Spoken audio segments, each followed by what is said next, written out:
Hi everyone, welcome back to my channel. And for you who new to my channel, halo, aku Sincera. Di video kali ini aku akan membahas tentang BPD alias Borderline Personality Disorder.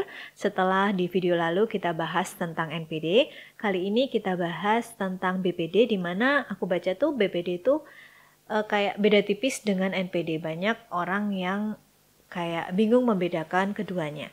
Jadi apa sih BPD itu? Langsung aja kita ke videonya. Sebelum kita ke videonya, disclaimer dulu, di sini aku bukan psikolog, aku bukan psikiater, aku juga bukan seorang ahli whatsoever. Aku di sini cuma orang yang tertarik akan suatu topik. Semua yang aku sampaikan di video ini tuh murni dari aku searching, aku googling, dan aku baca-baca artikelnya. Jadi misalnya nanti ada perkataanku yang salah ataupun kurang tepat, bisa dong minta tolong untuk dikoreksi di kolom komentar di bawah ya.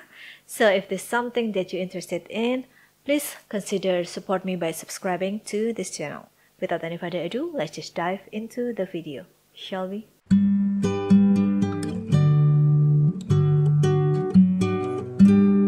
Hal pertama yang akan aku bahas yaitu tentang pengertian BPD itu sendiri.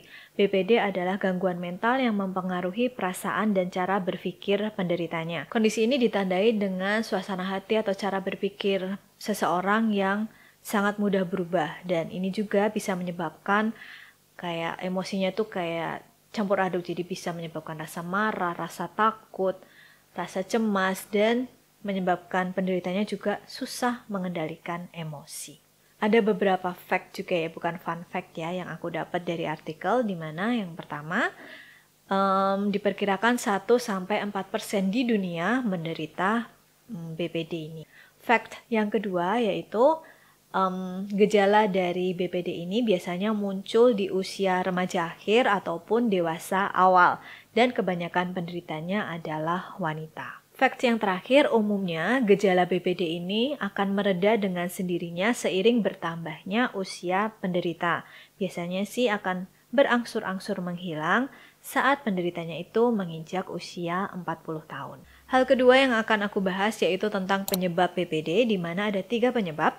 Yang pertama adalah pengalaman traumatis yang dialami oleh penderitanya, di mana mungkin di masa kecil penderitanya itu pernah mengalami kekerasan atau mungkin penelantaran saat kecil, atau juga komunikasi yang buruk antar keluarga.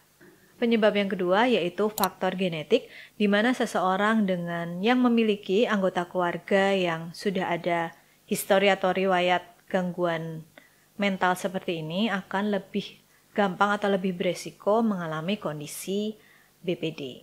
Penyebab yang ketiga yaitu perubahan zat kimia pada otak, contohnya serotonin, di mana fungsi serotonin itu sendiri adalah untuk mengendalikan suasana hati, di mana bila ada perubahan atau penurunan fungsi serotonin, maka akan memicu terjadinya gangguan kepribadian ini.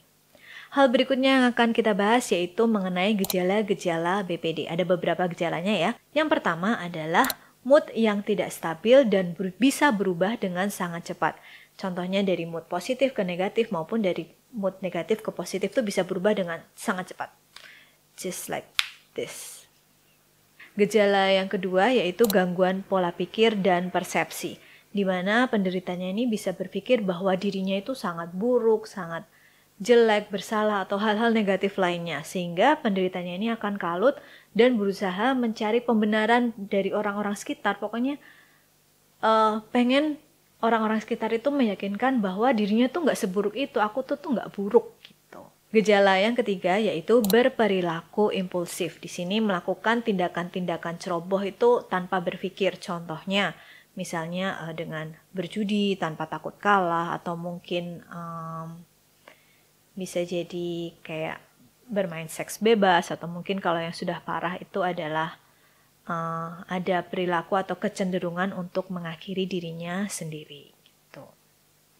Gejala yang keempat adalah hubungan yang intens tapi tidak stabil. Maksudnya di sini adalah para penderita BPD ini sering merasa takut bila diabaikan oleh orang lain. Tapi kebalikannya, dia juga bisa merasa tidak nyaman bila ada orang yang terlalu memperhatikan atau terlalu menyayanginya gitu. Jadi saling bertolak belakang gitu.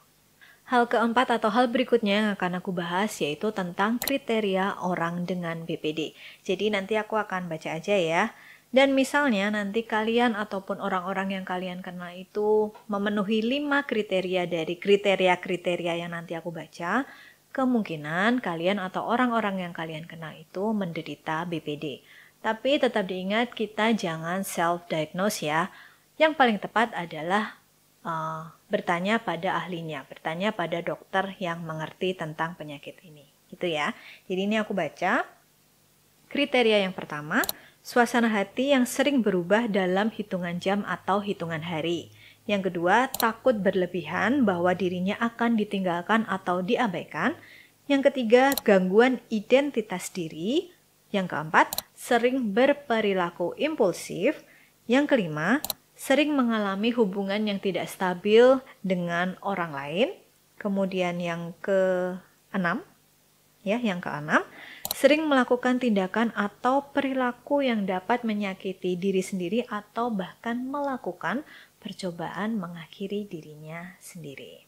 Terus lanjut yang ketujuh, sering merasa kesepian. Yang kedelapan, mudah marah dan mudah tersinggung. Yang terakhir atau kesembilan, selalu curiga terhadap orang lain. Kita lanjutkan ke hal berikutnya yang akan aku bahas, yaitu bahaya atau efek bagi penderita BPD itu sendiri. Akan aku baca ya. Yang pertama ada depresi, kemudian gangguan kecemasan, kemudian gangguan bipolar, lalu berikutnya gangguan makan, yang keempat. Yang kelima adalah gangguan stres pasca trauma atau PTSD. Yang keenam bisa juga ADHD, di mana ADHD adalah Attention Deficit Hyperactivity Disorder, di mana itu adalah gangguan mental yang menyebabkan penderitanya susah memusatkan perhatian atau susah fokus, serta memiliki perilaku yang impulsif dan hiperaktif. Kemudian yang ketujuh bisa menyebabkan kecanduan alkohol maupun obat-obatan terlarang. Oke, kita sampai ke hal terakhir yang akan aku bahas, yaitu tentang pencegahan BPD. Yang pertama adalah menciptakan suasana keluarga yang harmonis, terutama untuk anak-anak. Ini sih penting banget ya, nggak cuma untuk pencegahan BPD, tapi untuk membuat anak kita nantinya itu sehat secara fisik maupun juga secara mental. Yang kedua, kita bisa mencari dukungan pada orang lain bila kondisi mental keluarga kita itu atau hubungan keluarga kita itu tidak stabil maupun juga tidak baik. Gitu.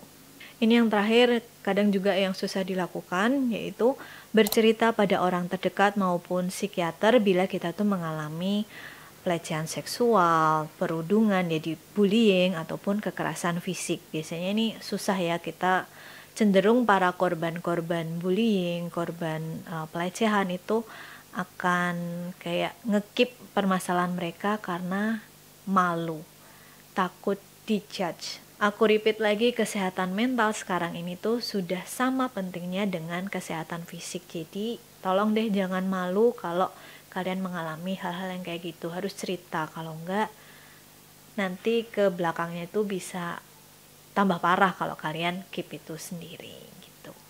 Nah, jadi itu pembahasanku secara general tentang BPD alias Borderline Personality Disorder. Semoga video ini bermanfaat buat kalian. Dan misalnya ada salah-salah kata atau perkataanku yang gak sesuai atau kurang tepat, bisa dong dikoreksi di kolom komentar di bawah ini. Aku pasti baca kok. So, thank you very much for watching guys, and see you in my next video. Bye, love you all.